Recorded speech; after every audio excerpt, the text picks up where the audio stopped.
Just think about it for a second. How much of your day, your actual life, both, personal stuff and work stuff, runs through digital messages? We're talking messaging apps mainly, like WhatsApp. It's just so easy, isn't it? You see a picture, a name you recognize, a request pops up, and your guard just kind of drops. Because, well, that familiar face, it usually means trust, right? Instant trust. But what happens when that trust is just completely expertly taken advantage of? Exactly. And that really gets to the heart of what we're going to unpack today. Our mission here is to do a real deep dive into this pretty recent and honestly remarkably sophisticated cyber fraud case happened in Ludhiana in India. And this one incident, it's all detailed in the reports we looked at. It's not just some isolated crime. It really gives us a stark look at how digital deception is, evolving. We're going to pull apart the mechanics of this specific fraud. And then we'll zoom out a bit, try to understand the bigger picture for our digital safety and, what trust even means online anymore. Okay, yeah. Let's definitely get into the specifics because this Ludhiana case, it really is a cautionary tale. So this was last December. In Ludhiana, a 40-year-old IT professional gets arrested for this massive cyber fraud. He apparently targeted a local industrialist and managed to swindle, get this, 86 lakh rupees.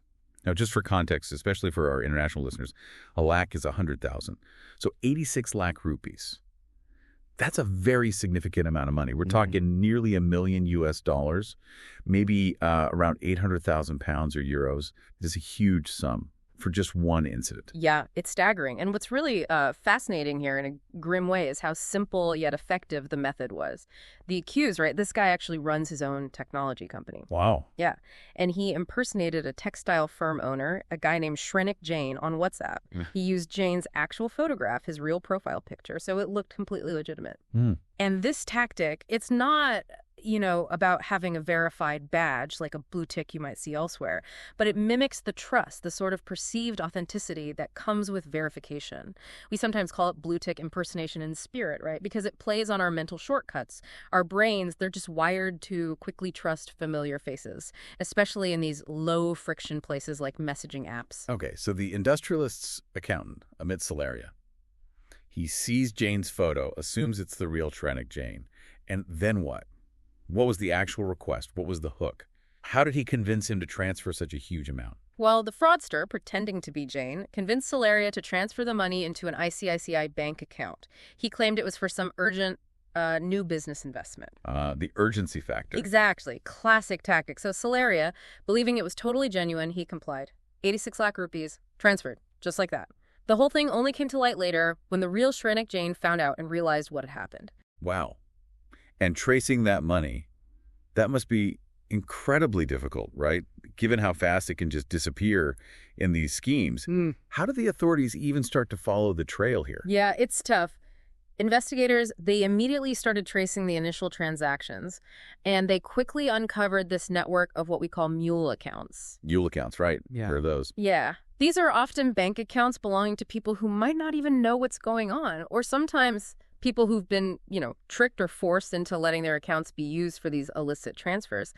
The fraudsters, they move incredibly fast. They split the original sum across multiple layers of these accounts. Making it really hard to follow. Exactly. It makes it incredibly difficult to follow the money trail and, crucially, to freeze those funds in time. So far, the police, they've managed to freeze about 21.5 lakh rupees held by the accused, but the rest still being actively traced.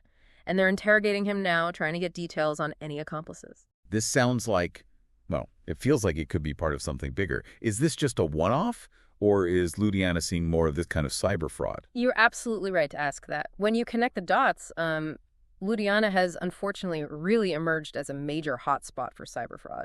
Just since January of this year, they've had over 10,149 complaints filed. 10,000, wow. Yeah.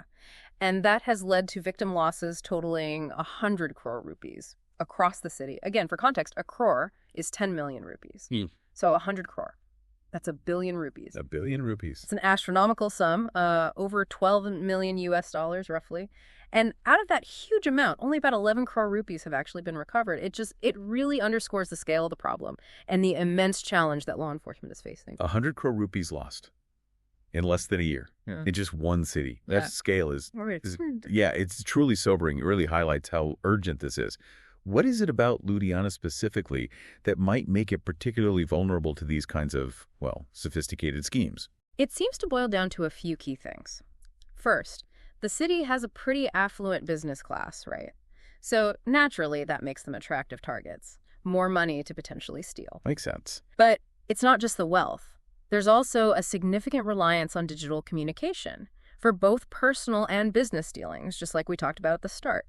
And from what we gather, there might also be a kind of cultural aspect to how business gets done there.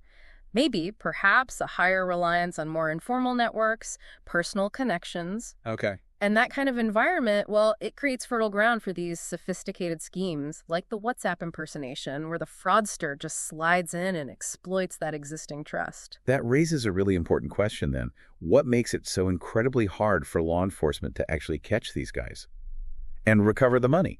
Even when they do get a lead, like in this case, we hear about the challenges all the time, but what are the specifics, the technical hurdles? Oh, the challenges are, yeah, they're significant and multi-layered. Often, these perpetrators use foreign SIM cards, so phone numbers registered in other countries. Right, harder to trace back. Exactly. Those countries might have less strict ID checks, or maybe there aren't direct data sharing agreements with Indian law enforcement. So it often becomes a dead end for investigators trying to link a number back to a real person. They also rely heavily on encrypted messaging platforms, like WhatsApp, ironically. So the messages themselves can't be read. Precisely. End-to-end encryption means only the sender and receiver can read them, which is, great for user privacy in general, but it also means law enforcement can't easily intercept or access those communications.